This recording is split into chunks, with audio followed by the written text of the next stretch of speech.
ஒடிசால ஒரு முதியவர் தன்னுடைய இறந்த அக்காவுடைய உடலை எலும்பு கூடான நிலையில தோல்ல சுமந்துட்டு தூக்கிட்டு வர மாதிரி ஒரு வீடியோ ரொம்பவே வைரல் ஆச்சு. அப்படி அவர் பண்ணதுக்கு காரணம் என்னன்னா, அந்த முதியவருடைய அக்கா 2 மாசத்துக்கு முன்னாடி இறந்து போயிட்டாங்க. அவங்களுடைய பேங்க் அக்கவுண்ட்ல வந்து பாத்தீங்கன்னா 20,000 ரூபாய் இருந்திருக்கு.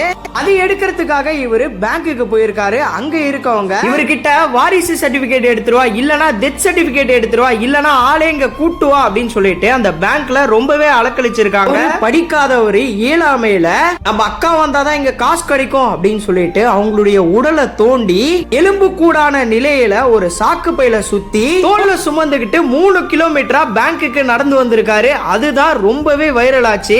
இவர் இத பண்ணதை பார்க்கும் போது பணத்தோட அருமை எவ்வளவுன்னு புரிய வருது. அது மட்டும் இல்லாம இவங்களுடைய சட்டம் பிணத்தை கூட விட்டு வைக்கல அப்படின்னு புரிய வருது.